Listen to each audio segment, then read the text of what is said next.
બેફામ બન્યા છે।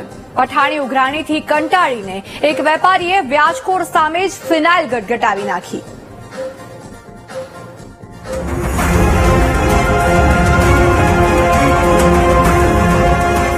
વ્યાજખોરની પઠાણી ઉઘરાણી 47 લાખનું 1.75 કરોડ વ્યાજ ચૂકવ્યું, છતાં પૈસા માટે વ્યાજખોરની ધમકી।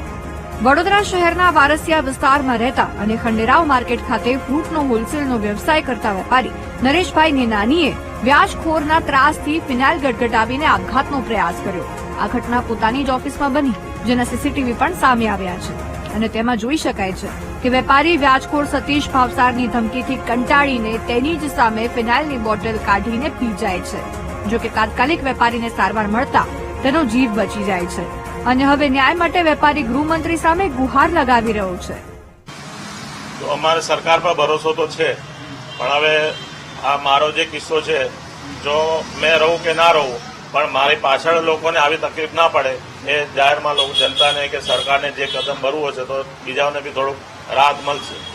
મેં કદમ ભર્યું છે, મારે ખબર છે સામેવાળી પાર્ટી સામેવાળો પક્ષ બહુ મારા સામે આપણા વેપારી માણસ છે, અમે ગુંડાઓનું કામ કરવાનું નથી, પણ સામેવાળો પક્ષ બહુ ખરાબ રીતે માણસ એવો વધારે શું એને બધી કંઈ કરી શકતા નથી, પણ મારે બીક છે એની। હવે બહાર નીકળી ગયો છે તો મારે બીક છે, એ મારે આજ પછી કઈ થશે તો એની સંપૂર્ણ જવાબદારી સંતોષ ભાવસાર રાખુભાઈને છે। વેપારી નરેશભાઈ નેનાનીએ વ્યાજખોર સતીશ ભાવસાર પાસેથી 2012 થી 2020 વચ્ચે 47 લાખ વ્યાજે લીધા હતા। સિક્યોરિટી પેટે 10 થી 12 જેટલા ચેક આપ્યા હતા। મહિનાની પહેલી તારીખે 66,000 રૂપિયા તથા 15 તારીખે 67,500 રૂપિયા જેટલું વ્યાજ વેપારી ચૂકવતો। આજ દિન સુધીમાં 1.75 કરોડ સતીશ ભાવસારને ચૂકવ્યા, છતાં વ્યાજખોર 46 લાખ રૂપિયાની માંગણી કરતો અને વારંવાર ઓફિસમાં અને ઘરે આવીને પૈસા આપવા માટે ધમકીઓ આપતો હતો, જેથી આ મુદ્દે હવે નવાપુરા પોલીસે ગુનો નોંધીને વધુ તપાસ હાથ ધરી છે।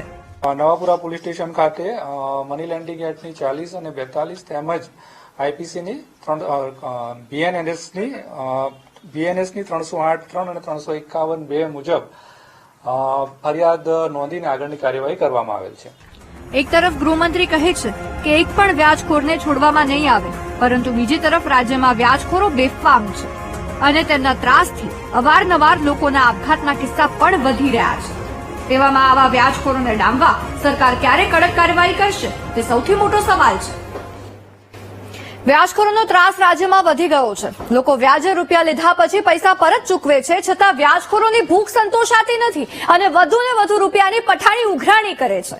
લોકો રૂપિયા ન આપે તો તેને અને તેના પરિવારને મારી નાખવાની ધમકી આપે છે। કંટાળીને લોકો આપઘાત જેવું પગલું ભરી નાખે છે, છતાં વ્યાજખોરો સામે કોઈ પણ કડક પગલાં નથી ભરવામાં આવતા। સરકાર મોટી મોટી સુફિયાળી વાતો કરે છે કે એક પણ વ્યાજખોરને છોડવામાં નહીં આવે, પરંતુ એ માત્ર ને માત્ર સુફિયાળી વાતો જ। પોલીસ ફરિયાદ છતાં આવા લુખ્ખા તત્વો પછી જામીન પર છૂટી જાય છે અને વધુ લોકો તેમના વ્યાજના ચક્કરમાં ફસાતા જાય છે। ત્યારે વ્યાજખોરોના ત્રાસમાંથી લોકોને ક્યારે છુટકારો મળશે અને ક્યારે વ્યાજખોરો સામે કડક કાર્યવાહી થશે, સૌથી મોટો સવાલ છે।